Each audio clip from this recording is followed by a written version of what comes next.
कानी बहू। किशोरी लाल जी के बेटे राघव की शादी की बात जगह जगह चल रही थी, लेकिन किशोरी लाल जी को कोई लड़की पसंद ही नहीं आती थी। और उसकी एक ही वजह थी, किशोरी लाल जी का लालची होना।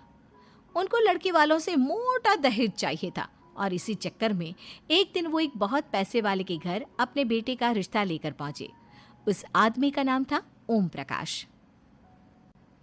देखिए किशोरी लाल जी, मेरी एक ही बेटी है और मेरी सारी संपत्ति जायदाद सब कुछ मेरी बेटी नैना का ही है। पापा, नाम से लगता है बहुत खूबसूरत होगी। कितना अच्छा नाम है ना, नैना। ओ, वैसे बात तो सही है आपकी। अब इतना पैसा है, जमीन जायदाद है, इकलौती बेटी, आप भी क्या करेंगे? सब कुछ उसे ही देंगे ना। बिल्कुल ठीक पहचाना आपने। बस बेटी की शादी और सारी जायदाद उसके नाम। पापा, बिना देखे हाँ कर दीजिए ना। इतना अच्छा रिश्ता फिर कहाँ मिलेगा? माला माल हो जाएंगे हम। मैं अपनी बेटी को बुलाता हूँ। अरे नहीं नहीं नहीं नहीं, आपकी बेटी का नाम नैना है, सुनकर ही लगता है बहुत सुंदर होगी। रहने दीजिए अंकल, मैं तो आपकी बेटी के नाम से ही इतना खुश हो गया हूँ कि उसे बिना देखे शादी करने को तैयार हूँ। अब तो मैं उसका चेहरा सीधे शादी के बाद ही देखूंगा। और इस तरह राघव नैना का चेहरा नहीं देखता और उससे शादी कर लेता है। शादी के बाद अपनी सुहाग रात पर जब राघव नैना का घूंघट उठाकर देखता है तो नैना की आंखें बंद थी।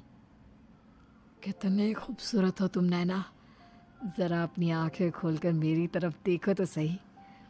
नहीं, मुझे शर्म आती है। अरे, मैंने तुम्हें शादी से पहले भी नहीं देखा, और अब अगर तुम आंखें खोलकर मुझे देखोगी भी नहीं तो मुझे अच्छा कैसे लगेगा? इससे पहले कि नैना अपनी आंखें खोलकर राघव की तरफ देखती, अचानक से लाइट चली गई और राघव नैना को पूरी तरह से देख भी नहीं पाया। अगली सुबह नैना राघव के लिए नाश्ता बनाकर लेकर आई। अरे ये क्या, आधा पराठा सेका हुआ है और आधा बिल्कुल कच्चा। ये तुमने क्या किया नैना? बहू, तुमने क्या आधा पराठा तवे से नीचे लटका कर रखा था, जो आधा सेका है और आधा कच्चा? मुझे जितना दिखेगा उतना ही तो सीखूंगी ना पापा जी। जहाँ जहाँ मुझे नजर आ रहा था वहाँ मैंने सीख लिया, जहाँ जहाँ नहीं दिखा वहाँ कच्चा रह गया होगा। इसका क्या मतलब है? ये कैसा मजाक कर रही है तुम? अरे बहू, तुमने इतना लंबा घूंघट क्यों लगाया हुआ है? देखो, हमारे घर में बहुओं को बेटी की तरह रखा जाता है, और फिर तुम तो इतना सारा माल लेकर आई हो। देखो, ये घूंघट डालकर रखने की कोई ज़रूरत नहीं है। हाँ नैना, पापा जी ठीक कह रहे हैं, तुम तो आराम से रहो, अपना ही घर समझो। नैना अचानक से अपना घूंघट उठा लेती है। अरे ये क्या पापा, नैना की तो एक आंख फूटी हुई है। नाम से नैना, लेकिन ये तो कानी बहू निकली। मेरे साथ धोखा हुआ है, धोखा। बिना दिखाए अपनी कानी लड़की मेरे संग ब्याह दी। मुझे कानी भी नहीं चाहिए। मुझे अभी ओम प्रकाश जी से बात करनी पड़ेगी। आखिर उन्होंने मेरे साथ ऐसा किया क्यों? अरे, आप लोगों ने ही तो पापा से कहा था कि आप लोग शादी से पहले मुझे देखना नहीं चाहते। अब मेरे पापा पर क्यों इल्जाम लगा रहे हैं? अरे लेकिन उन्हें बताना तो चाहिए था ना कि तुम कानी हो, एक आंख से तुम्हें दिखाई नहीं देता। किशोरी लाल और राघव नाराज होकर ओम प्रकाश को अपने घर बुलाते हैं। पापा जी, ये आपने क्या किया? शादी से पहले बताया क्यों नहीं कि नैना की आंखों में परेशानी है? अरे, आप ही ने तो लड़की देखने से मना कर दिया था। और लेकिन आप बता तो सकते थे। आपको तो हमारी बेटी की प्रॉपर्टी चाहिए थी, वो भी पूरी की पूरी। अब क्या हुआ अगर उसे आधा दिखाई देता है? प्रॉपर्टी तो आपको पूरी मिल गई ना। अरे ये क्या बात हुई? मेरी शादी प्रॉपर्टी से नहीं, आपकी बेटी से हुई है। अब ये तो पहले सोचना चाहिए था, तब तो मेरी प्रॉपर्टी देखकर तुम्हारी जुबान लप लपा रही थी। लेकिन मैं कानी लड़की को अपनी बीवी बनाकर नहीं रख सकता। पापा, कुछ करिए ना आप। हाँ, करता हूँ। देखिए ओम प्रकाश जी, आप हमारे साथ ऐसा नहीं कर सकते। और तुम देखो, अगर तुमने मेरी बेटी से शादी तोड़ी ना, तो जो भी प्रॉपर्टी मैंने तुम्हें दी है वो तो पूरी की पूरी वापस ले ही लूँगा, और आधी प्रॉपर्टी तुम्हारी भी लूँगा। अरे मेरी आधी प्रॉपर्टी भला क्यों लेंगे आप? इसलिए क्योंकि मेरी बेटी को आधा नजर आता है और उसकी नज़र अभी तक तुम्हारी आधी जायदाद पर ही पड़ी है। अब तुम उसे घर से निकालोगे तो कुछ तो लेकर जाएगी ना। और अगर हम आपकी बेटी को अपने घर की बहू बनाकर रखे तो?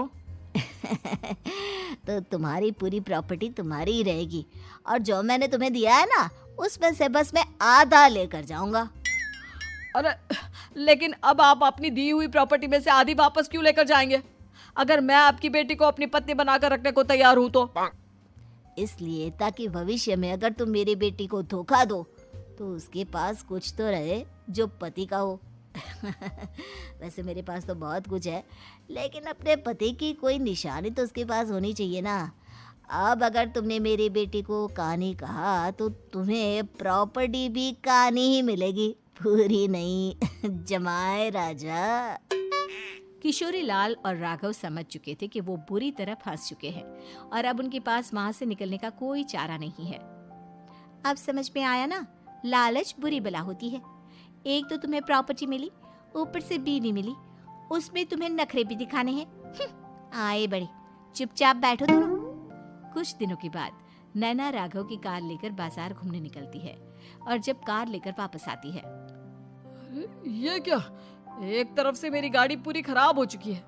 लगता है तुमने मेरी गाड़ी को किसी दूसरी गाड़ी के साथ एक्सीडेंट किया है। अरे अरे कितना बड़ा नुकसान कर दिया तुमने बहू। वो क्या है ना पापा जी, मुझे एक आंख से दिखाई नहीं दे रहा था, सामने से गाड़ी आ रही थी। मुझे तो सिर्फ आधा ही दिखाई दिया और वो गाड़ी मेरी कार से रगड़ते हुए निकल गई। अब मैं क्या करूं बताओ? आप इसे ठीक कराने के पैसे कौन देगा? तुम्हारे पापा। तुमने मुझसे इस तरह से बात की? अभी रुको। नैना राघव की शिकायत ओम प्रकाश को कर देती है। देखो राघव, अब जो मेरी आधी प्रॉपर्टी तुम्हारे पास थी ना, उसमें से आधी और मैं लेकर जाऊंगा, क्योंकि तुमने मेरी बेटी को डांटा। अरे नहीं नहीं पापा जी, गलती हो गई, माफ कर दो। गलती की तो कोई गुंजाइश ही नहीं। अगली बार मेरी बेटी को डांटा तो बची हुई आधी में से आधी और ले जाऊंगा। लालच के चक्कर में हम दोनों ने बहुत बड़ी गलती कर दी बेटा। एक तो तुम्हें कानी बहू मिली और ऊपर से जो माल मिला वो भी काना। इस तरह राघव की हर एक गलती पर ओम प्रकाश उसकी प्रॉपर्टी का आधा आधा हिस्सा लेकर अपना सारा माल वापस ले गया और राघव को कानी बीवी से काम चलाना पड़ा। भाई लालच वाकई में बुरी बला है।